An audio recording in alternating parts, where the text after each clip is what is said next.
Hello everyone, welcome back to the discussion on office management. Dear students, in the last session we discussed about the office layout, and during this session we will discuss about location of departments. The total activities of the business are divided into a number of functional departments, each entrusted with a particular type of business activity. Usually ದೊಡ್ಡ business ಆರ್ಗನೈಸೇಷನ್ಗಳಲ್ಲಿ ಏನು ಮಾಡಿರ್ತಾರೆ ಅಂದರೆ ಅವುಗಳ ಸ್ವರೂಪದ ಆಧಾರದ ಮೇಲೆ ಅಂದರೆ the ಕ್ಯಾರೆಕ್ಟರಿಸ್ಟಿಕ್ಸ್ನಲ್ಲಿರುವಂಥ ಸಿಮಿಲರಿಟಿಯನ್ನು ಆಧಾರ ಇಟ್ಕೊಂಡು ಡಿಪಾರ್ಟ್ಮೆಂಟ್ನ ಆಕ್ಟಿವಿಟೀಸ್ಗಳನ್ನೆಲ್ಲ ಗ್ರೂಪ್ ಮಾಡ್ತಾರೆ. ಸೊ ಹಾಗೆ ಗ್ರೂಪ್ ಮಾಡಿರ್ತಕ್ಕಂಥ ಒಂದೊಂದು ಗ್ರೂಪ್ಗೆ ದಟ್ ಡಿಪಾರ್ಟ್ಮೆಂಟ್ಸ್ ಅಂತ ಹೇಳ್ತಾರೆ. So that based on the functions the departments will be made. A large business house has therefore as many sectional offices as there are functional or operating departments. It is difficult to function for a business enterprise unless its activities are divided into group of functions. For example, production, purchasing, financing, accounting, etc. So ದೊಡ್ಡ ಆರ್ಗನೈಸೇಷನ್ಗಳೆಲ್ಲ ಇದು common ಆಗಿ ಮಾಡಲೇಬೇಕಾಗಿರ್ತಕ್ಕಂಥದ್ದು. ಯಾಕಂದರೆ the activities ಅಥವಾ operations ತುಂಬ ಜಾಸ್ತಿ ಇರೋದ್ರಿಂದ ಸಹಜವಾಗಿಯೇ based on functions the ಡಿಪಾರ್ಟ್ಮೆಂಟ್ಗಳನ್ನ ಮಾಡ್ಕೊಳ್ಬೇಕಾಗಿರುತ್ತೆ. ದಟ್ ಪ್ರೊಡಕ್ಷನ್ ಡಿಪಾರ್ಟ್ಮೆಂಟ್ ಇರ್ಬೋದು, purchasing, sales, financing, accounting, marketing, ಈ ಥರ ಬೇರೆ ಬೇರೆ ಗ್ರೂಪ್ಗಳನ್ನ ಮಾಡ್ಕೊಂಡು ಅವುಗಳನ್ನ ಡಿಪಾರ್ಟ್ಮೆಂಟ್ ಅಂತ ಹೇಳ್ಕೊಳ್ಬೇಕಾಗುತ್ತೆ. These classified functions are performed by a group of specialised employees. So ಈ ಥರ ಗ್ರೂಪ್ ಏನು ಮಾಡಿರ್ತೀವಿ, ಈ ಥರ ಏನು ಡಿಪಾರ್ಟ್ಮೆಂಟ್ಸ್ ಮಾಡಿರ್ತೀವಿ, ಅದನ್ನ ಯಾರು ಪರ್ಫಾರ್ಮ್ ಮಾಡ್ತಾರಪ್ಪ ಅಂದರೆ ಆ ಡಿಪಾರ್ಟ್ಮೆಂಟ್ನಾಗ ಸ್ಪೆಷಲ್ ನಾಲೆಜ್ ಇರ್ತಕ್ಕಂಥ ಎಂಪ್ಲಾಯೀಸ್ಗಳಿಂದ ಆ ಒಂದು ಆಕ್ಟಿವಿಟೀಸ್ಗಳನ್ನ ಪರ್ಫಾರ್ಮ್ ಮಾಡಿಸ್ಬೇಕಾಗತ್ತೆ. ಆ section is a group of workers under one supervisor. So ಒಬ್ಬ ಸೂಪರ್ವೈಸರ್ ಅಂಟದ್ರೊಳಗೆ ಒಂದು ಸೆಕ್ಷನ್ ಒಂದು ಸೆಕ್ಷನ್ ಅಂದರೆ ಒಂದು ಡಿಪಾರ್ಟ್ಮೆಂಟ್ ವರ್ಕ್ ಮಾಡಬೇಕಾಗುತ್ತೆ. It mean the production department ಇದೆಯಪ್ಪ ಅಂದರೆ ಅಲ್ಲಿ production manager, like was marketing department ಇದೆ ಅಂತಾರೆ ಮಾರ್ಕೆಟಿಂಗ್ ಮ್ಯಾನೇಜರ್. ಈ ಥರ ಒಬ್ಬ ಸೂಪರ್ವೈಸರ್ ಅಂಡರ್ದೊಳಗೆ ಒಂದು ಡಿಪಾರ್ಟ್ಮೆಂಟ್ ತನ್ನ ವರ್ಕರ್ಸ್ನ ಕೆಲಸ ಮಾಡಿಸ್ಕೊಳ್ಳುತ್ತೆ. There is a general office under the control of the secretary which coordinates the activities of the functional departments as well as those of the sectional offices. An office organization involves the division of office activities into certain departments as well as persons. So ಒಂದು office organisation ಇದೆ ಅಂತಂದರೆ ಅಲ್ಲಿ that ಆಫೀಸ್ನಲ್ಲಿ ಇರ್ತಕ್ಕಂಥ ಎಲ್ಲ ಚಟುವಟಿಕೆಗಳನ್ನ division ಮಾಡಲಾಗಿರ್ತದೆ ಮತ್ತು ಸಂಬಂಧಪಟ್ಟಂಥ ಡಿವಿಷನ್ಗೆ ಒಂದು ಡಿಪಾರ್ಟ್ಮೆಂಟ್ ಅಂತ ಹೇಳಿ ಅದಕ್ಕೆ ಸಂಬಂಧಪಡ್ತಕ್ಕಂತಹ ವ್ಯಕ್ತಿಗಳನ್ನ ನೇಮಿಸಲಾಗಿರ್ತದೆ. The office manager defines and assigns activities so that they can be most effectively executed. So ನಾವು ಸರಿಯಾದ ರೀತಿಯೊಳಗೆ ಒಬ್ಬ ಆಫೀಸ್ ಮ್ಯಾನೇಜರ್ ಎಲ್ಲ ಚಟುವಟಿಕೆಗಳನ್ನ ಸಂಬಂಧಪಟ್ಟಂಥ ವ್ಯಕ್ತಿಗಳಿಗೆ ಹಂಚಿಕೆ ಮಾಡಿ ಆ ಮೂಲಕ ಆ ಒಂದು ಆರ್ಗನೈಸೇಷನ್ನ ಕೆಲಸಗಳನ್ನು ಇಫೆಕ್ಟಿವ್ ಆಗಿ ಎಕ್ಸಿಕ್ಯೂಟ್ ಮಾಡೋಕೆ ಅನುಕೂಲ ಆಗುತ್ತೆ. It means the determination and assignment of duties to the workers and also the establishment and the maintenance of authoritative relationship among those grouped in activities. So ಈ ಥರ ಏನು ಮಾಡಬೇಕಾಗತ್ತೆ, it's nothing but the organisation ಮಾಡಿದ ಹಾಗೆ, the ಡಿಪಾರ್ಟ್ಮೆಂಟೇಷನ್ ಮಾಡೋದು ಅಂತಂದರೆ ಒಂದು organization structure establish ಮಾಡಿದ ಹಾಗೆ, ಅಂದರೆ ಅಥಾರಿಟಿ ರೆಸ್ಪಾನ್ಸಿಬಿಲಿಟಿ ರಿಲೇಷನ್ಶಿಪ್ ಎಸ್ಟಾಬ್ಲಿಷ್ ಆಗಿರ್ತದೆ ಅಲ್ಲಿ. ದೆನ್ ಏನು ವರ್ಕ್ ಇದೆ ಅದು ದಟ್ ಐಡೆಂಟಿಫೈ ಮಾಡಲಾಗಿರ್ತದೆ. ದೆನ್ ಸಂಬಂಧಪಟ್ಟಂಥ ವ್ಯಕ್ತಿಗಳನ್ನ ಆ ವರ್ಕಿಗೆ ಅಸೈನ್ ಮಾಡಲಾಗಿರ್ತದೆ. ಸೊ ಈ ರೀತಿಯಾಗಿರ್ತಕ್ಕಂಥ ಒಂದು ಚಟುವಟಿಕೆಯಲ್ಲಿ ನಡೀತಿರ್ತದೆ. Each department works in coordination with other department. So ಪ್ರತಿಯೊಂದು ಡಿಪಾರ್ಟ್ಮೆಂಟ್ ಬೇರೆ ಬೇರೆ ಡಿಪಾರ್ಟ್ಮೆಂಟ್ಗಳ ಒಂದು ಸಮನ್ವಯತೆಯಿಂದ ಕೆಲಸ ಮಾಡ್ಕೊತಾ ಹೋಗ್ತಿರ್ತವೆ. Organisation is the backbone of the management.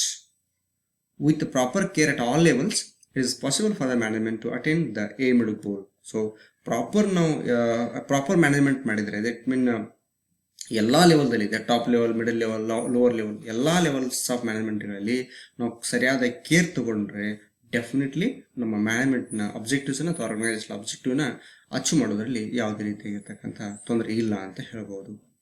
Further, each department splits the job into many simple processes and each process is operated by a person.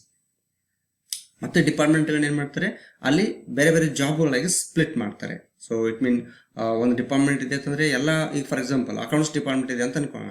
So accounts department ಇದ್ದರೆ ಎಲ್ಲ ವರ್ಕ್ ಒಬ್ಬರೇ ಮಾಡೋಂಗಿಲ್ಲ, ಅಲ್ಲಿ ಮತ್ತೆ job split ಮಾಡಬೇಕಾಗತ್ತೆ. It mean ಜರ್ನಲೈಸೇಷನ್ ಒಬ್ಬರು ಮಾಡೋದು, laser preparation ಒಬ್ಬರು ಮಾಡೋದು, ದೆನ್ ದಟ್ ಕ್ಯಾಶ್ ಬುಕ್ ಒಬ್ಬರು ಮೇಂಟೈನ್ ಮಾಡೋದು, ಈ ಥರ ಬೇರೆ ಬೇರೆ ಜಾಬ್ಗಳನ್ನ ಸ್ಪ್ಲಿಟ್ ಮಾಡಲಾಗಿರ್ತದೆ ಮತ್ತು ಆ ಸಂಬಂಧಪಟ್ಟಂಥ ಜಾಬ್ಗೆ ಒಬ್ಬೊಬ್ಬ ವ್ಯಕ್ತಿಗಳನ್ನ ಆಪರೇಟ್ ಮಾಡೋಕ್ಕೆ ಅಂತ ಬಿಡಲಾಗಿರ್ತದೆ.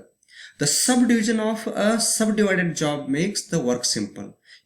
Easy to understand and quick to perform. So ಏನು ಸಬ್ ಡಿವಿಷನ್ ಮಾಡ್ಲಿಕ್ಕಿರ್ತದಲ್ಲ ಜಾಬ್ನ ಅದನ್ನು ಮತ್ತೆ ಸಬ್ ಡಿವೈಡ್ ಮಾಡೋದು. ಸೊ ಇದರಿಂದ ಏನಾಗ್ತದೆ, ವರ್ಕ್ ಕೆಲಸ ಮಾಡೋಕ್ಕೆ ತುಂಬ ಈಸಿ ಆಗ್ತದೆ, ತುಂಬ ಸಿಂಪಲ್ ಆಗ್ತದೆ, ಅದನ್ನು ಅಂಡರ್ಸ್ಟ್ಯಾಂಡ್ ಮಾಡೋಕ್ಕೆ ಅನುಕೂಲ ಆಗ್ತದೆ, ಈಸಿಯಾಗಿ ಕ್ವಿಕ್ ಆಗಿ ಪರ್ಫಾರ್ಮ್ ಮಾಡೋಕ್ಕೆ ಅನುಕೂಲ ಆಗ್ತದೆ. The office may be divided on the basis of size and nature of A concern. So ಆ ಆರ್ಗನೈಸೇಷನ್ದ ದಟ್ ಸೈಜ್ ಹೆಂಗಿದೆ, ಅದರ ನೇಚರ್ ಯಾವ ಥರ ಇದೆ, ಅದನ್ನು ಆಧಾರ ಇಟ್ಕೊಂಡು ನಾವು ಆಫೀಸನ್ನು ಡಿಪಾರ್ಟ್ಮೆಂಟ್ ಆಗಿ ಡಿವೈಡ್ ಮಾಡಬೇಕಾಗ್ತದೆ. The big concern may have the following departments.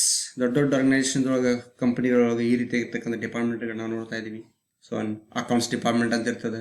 ಇಲ್ಲೆಲ್ಲ ದಟ್ ಅಕೌಂಟಿಂಗ್ ರಿಲೇಟೆಡ್ ಆಕ್ಟಿವಿಟೀಸ್ ನಡೀತಿರ್ತಾವೆ. ಇಲ್ಲೆಲ್ಲ ಇಟ್ ಮೀನ್ ಜರ್ನಲೈಸೇಷನ್ ಮಾಡೋದು, ledger posting, then cash book maintain ಮಾಡೋದು, ಪಾಸ್ಬುಕ್ಗಳು ಮೇಂಟೈನ್ ಮಾಡೋದು.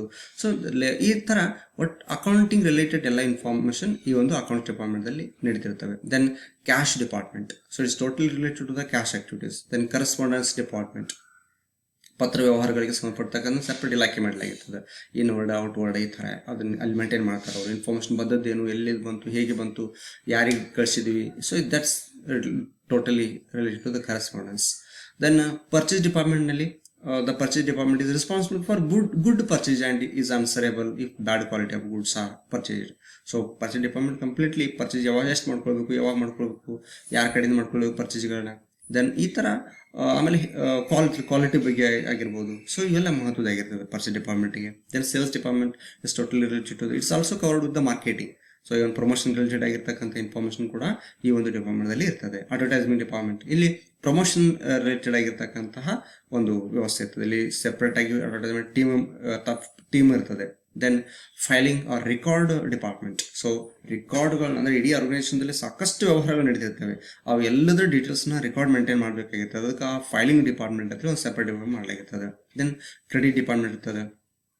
It is usually answerable if bad debt increases. So ಏನು ವಸೂಲಿ ಮಾಡ್ಕೊಳ್ಬೇಕಾಗಿರ್ತದಲ್ಲ, ನಾವು ಏನು ಉದುರಿ ವ್ಯವಹಾರ ಮಾಡಿದ್ದನ್ನು, ಸೊ ಆ ವಸೂಲಿಗೋಸ್ಕರ ಒಂದು ಸೆಪರೇಟ್ ಡಿಪಾರ್ಟ್ಮೆಂಟ್ ಮಾಡಲಾಗಿರ್ತದೆ. Then personnel department, so it's related to the staff, human resources, ಅವ್ರ ರಿಕ್ರೂಟ್ಮೆಂಟ್ ಆಗಿರ್ಬೋದು, ಸೆಲೆಕ್ಷನ್, ದೆನ್ ಅವರಿಗೆ ಪ್ಲೇಸ್ಮೆಂಟ್ ಆಗಿರ್ಬೋದು, ಇಂಡಕ್ಷನ್ ಮಾಡೋದಾಗಿರ್ಬೋದು, or related to the training development activities ಆಗಿರ್ಬೋದು, ಇವೆಲ್ಲ ಈ ಡಿಪಾರ್ಟ್ಮೆಂಟ್ ನೋಡ್ಕೊತಿರ್ತದೆ. ಹೀಗೆ depend upon the nature of business or the size of business first departments will be made. So ಈ ಥರ ಡಿಪಾರ್ಟ್ಮೆಂಟ್ಗಳನ್ನ ಮಾಡೋದ್ರಿಂದ ಈಸಿಯಾಗಿ ನಮ್ಮ ಒಂದು ಆರ್ಗನೈಸೇಷನ್ ಅಬ್ಜೆಕ್ಟಿವ್ಗಳನ್ನ ಫುಲ್ಫಿಲ್ ಮಾಡೋಕ್ಕೆ ಸಾಧ್ಯ ಆಗ್ತದೆ. Thus, the responsibility is being fixed on all departments. In addition, a person who deals in one item continuously becomes an expert and specialist. So ಈ ಥರ ಏನಾಗ್ತದೆ, ಒಂದು ಡಿಪಾರ್ಟ್ಮೆಂಟ್ಗೆ ಒಬ್ಬ ವ್ಯಕ್ತಿನ ವಹಿಸ್ಕೊಟ್ಬಿಟ್ರೆ ಆ ವ್ಯಕ್ತಿ ಆ ಒಂದು ಜಾಬ್ನಲ್ಲಿ ಅಥವಾ ಆ ಡಿಪಾರ್ಟ್ಮೆಂಟ್ನಲ್ಲಿ ತುಂಬ ಎಕ್ಸ್ಪರ್ಟ್ ನಾಲೆಜನ್ನು ಹೊಂದ್ತಾನೆ, ಸ್ಪೆಷಲಿಸ್ಟ್ ಆಗ್ತಾನೆ. ಸೊ ಇದರಿಂದ ಹೆಚ್ಚು ನಾವು ಇಫೆಕ್ಟಿವ್ ಆ್ಯಂಡ್ ಎಫಿಷಿಯನ್ಸಿಯನ್ನು ಕಾಣೋಕ್ಕೆ ಸಾಧ್ಯ ಆಗ್ತದೆ. Through him better and quicker results is possible for the management. Therefore, by division of labor, responsibility can be fixed on individuals. People gain more efficiency in the work. So, ಈ ರೀತಿ ನಾವು ಬೇರೆ ಬೇರೆ ಡಿಪಾರ್ಟ್ಮೆಂಟ್ಸ್ಗಳನ್ನ ಮಾಡಿಕೊಂಡು ಆ ಮೂಲಕ ನಮ್ಮ ಆರ್ಗನೈಸೇಷನಲ್ಲಿ ಅಬ್ಜೆಕ್ಟಿವ್ಸ್ಗಳನ್ನು ಅಚೀವ್ ಮಾಡೋಕ್ಕೆ ತುಂಬ ಇಫೆಕ್ಟಿವ್ ಆಗಿ ಮತ್ತು ಎಫಿಷಿಯನ್ಸಿಯಿಂದ ಆ ರೀತಿಯಾಗಿರ್ತಕ್ಕಂಥ ಅಬ್ಜೆಕ್ಟಿವ್ಸ್ಗಳನ್ನ ಅಚೀವ್ ಮಾಡೋಕ್ಕೆ ಸಾಧ್ಯ ಆಗ್ತದೆ ಅಂತ ಹೇಳ್ಬೋದು. Then there are various basis of departmentation ಮಾಡಬೇಕಾದ್ರೆ ಬೇರೆ ಬೇರೆ ಬೇಸ್ಗಳನ್ನು ಆಧಾರ ಇಟ್ಕೊಳ್ಬಹುದು. ಸೊ ಅಂಥದ್ರಲ್ಲಿ we can say that on the basis of product, ಉತ್ಪನ್ನಗಳ ಆಧಾರ ಮೇಲೆ ನಾವು ಡಿಪಾರ್ಟ್ಮೆಂಟೇಷನ್ ಮಾಡಬಹುದು. When a firm produces large number of products and the volume of business done is in each product is sufficiently large, the internal organization may be formed on the basis of products handled or services rendered. One department is in charge of one line of products. For instance, a firm dealing with paints, chemicals, plastics and fertilizers, it may have 4 departments, each dealing with one product.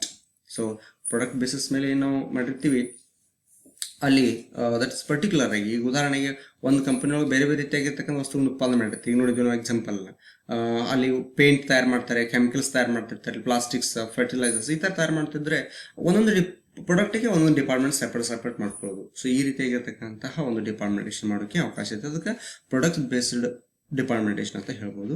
Then on the base of geography, that northern branch, southern branch, north eastern, south eastern, ಈ ಥರ East West, ಈ ಥರ ನಾವು based on the geography ನಾವು ಡಿಪಾರ್ಟ್ಮೆಂಟೇಷನ್ ಮಾಡ್ಕೋಬೋದು. ನಮ್ಮ business ಭಾಳ large ಆಗಿತ್ತಪ್ಪ ಅಂತಂದರೆ ಅಂಥ ಸಂದರ್ಭದೊಳಗೆ ಸಹಜವಾಗಿಯೇ ದಟ್ ಏರಿಯಾ ಆಧಾರದ ಮೇಲೆ ನಾವು ಈ ಡಿಪಾರ್ಟ್ಮೆಂಟೇಷನ್ ಮಾಡ್ಕೊಳ್ಬೇಕಾಗುತ್ತೆ.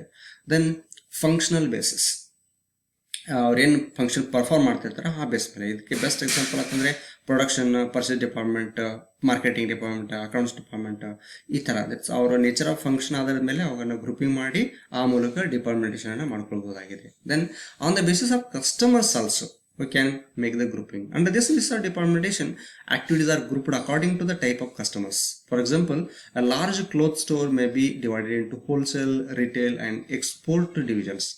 Each department specializes in serving a particular class of customers. For example, a large ready-made stores may have a separate department each for women, men and children. So ಈ ಥರನೂ ಇರ್ಬೋದು. ಅಂದರೆ ನಾವು ಡಿಪಾರ್ಟ್ಮೆಂಟೇಷನ್ ಮಾಡ್ಕೊಳ್ಬೇಕಾದ್ರೆ ಕಸ್ಟಮರ್ ಆಧಾರ ಮೇಲೆ ಮಾಡ್ಕೊಳ್ಬೋದು. ಸೊ ಹೋಲ್ಸೇಲ್ ಕಸ್ಟಮರ್ ಇದ್ರೆ ಅವ್ರಿಗೊಂದು department ಬೇರೆ, ರಿಟೇಲ್ ಕಸ್ಟಮರ್ಗಳಿಗೋಸ್ಕರ ಒಂದು ಡಿಪಾರ್ಟ್ಮೆಂಟ್ ಬೇರೆ, ಎಕ್ಸ್ಪೋರ್ಟ್ ಡಿವಿಷನ್ಸ್ ಕಸ್ಟಮರ್ಗಳಿಗೆ ಅವ್ರಿಗೊಂದು ಡಿಪಾರ್ಟ್ಮೆಂಟ್ ಬೇರೆ, ಈ ಥರ. ಹಾಗೆಯೇ ಇನ್ನೂ ಒಂಥರ ನೋಡ್ಕೊಳ್ಬೋದಲ್ಲ ನಾವಿಲ್ಲಿ ಸಿಂಪಲ್ ಆಗಿ, ಒಂದು ಕ್ಲೋತ್ ಸ್ಟೋರ್ ಇದೆ ಅಂತಂದರೆ ಅಲ್ಲಿ ದಟ್ ರೆಡಿಮೇಡ್ಸ್ ಇದಾವೆ ಅಂತಂದರೆ ಅಲ್ಲಿ ವುಮೆನ್ಸ್ ಸಲುವಾಗಿ ಒಂದು ಬೇರೆ ಡಿಪಾರ್ಟ್ಮೆಂಟ್, ಮೆನ್ಗಳಿಗೋಸ್ಕರ ಒಂದು ಬೇರೆ ಡಿಪಾರ್ಟ್ಮೆಂಟ್, ಚಿಲ್ಡ್ರನ್ಸ್ಗಳಿಗೆ ಒಂದು ಡಿಪಾರ್ಟ್ಮೆಂಟ್ ಬೇರೆ, ಈ ಥರ ಬೇರೆ ಬೇರೆ ಡಿಪಾರ್ಟ್ಮೆಂಟ್ಸ್ಗಳನ್ನು ಕೂಡ ಕಸ್ಟಮರ್ ಆಧಾರ ಮೇಲೆ ಮಾಡ್ಬೋದು. Then on the basis of process or equipment, we can make the departmentation. Manufacturing activities may be subdivided on the basis of their process or production. For example, production department of textile mill may be divided on the basis of processes of production like designing, spinning, weaving, dyeing, bleaching, etcetera. So ಹೀಗೆ ನಾವು ಈಗ ಒಂದು textile industry ಇತ್ತಂದ್ರೆ ನೋಡಿ ಚೆನ್ನಾಗಿ process ಆಧಾರ ಮೇಲೆ department ಮಾಡ್ಕೊಳ್ಬೋದು. So designing department ಬೇರೆ, ಸ್ಪಿನ್ನಿಂಗ್ ಡಿಪಾರ್ಟ್ಮೆಂಟ್ ಬೇರೆ, ವಿವಿಂಗ್ ಡಿಪಾರ್ಟ್ಮೆಂಟ್ ಬೇರೆ, ಡೈಯಿಂಗ್ ಡಿಪಾರ್ಟ್ಮೆಂಟ್ ಬೇರೆ, ಬ್ಲೀಚಿಂಗ್ ಡಿಪಾರ್ಟ್ಮೆಂಟ್ ಬೇರೆ, ಈ ಥರ ಅವಳ ಒಂದೊಂದು ಪ್ರೊಸೆಸ್ಗೆ ಒಂದೊಂದು ಡಿಪಾರ್ಟ್ಮೆಂಟ್ ಅಂತ ಮಾಡ್ಕೊಳ್ಳೋದು. ಮತ್ತು ಆ ಡಿಪಾರ್ಟ್ಮೆಂಟ್ನಲ್ಲಿ ವರ್ಕ್ ಮಾಡ್ತಕ್ಕಂಥವ್ರು ಆ ಡಿಪಾರ್ಟ್ಮೆಂಟ್ಲಿ ತುಂಬ ಸ್ಪೆಷಲಿಸ್ಟ್ ಆಗಿರ್ತಾರೆ, ಎಕ್ಸ್ಪರ್ಟ್ಸ್ ಆಗ್ತಾರೆ. ಸೊ ಹೀಗೆ ಇದರಿಂದ ನಾವು ಹೆಚ್ಚು ಹೆಚ್ಚು ಪ್ರೊಡಕ್ಟಿವಿಟಿಯನ್ನು ಪಡ್ಕೊಳ್ಳೋಕ್ಕೆ ಸಾಧ್ಯ ಆಗ್ತದೆ, ಹೆಚ್ಚು ಹೆಚ್ಚು ಎಫೆಕ್ಟಿವ್ ಮತ್ತು ಎಫಿಷಿಯೆಂಟ್ ಆಗಿ ನಾವು ಗ್ರೂಪ್ ಆಬ್ಜೆಕ್ಟಿವ್ಸನ್ನು ಅಚೀವ್ ಮಾಡೋಕ್ಕೆ ಸಾಧ್ಯ ಆಗ್ತದೆ. So dear students, throughout this session we will discuss about the location of departments, meaning, types of departments and basis of departments. These are my references. Thank you for watching.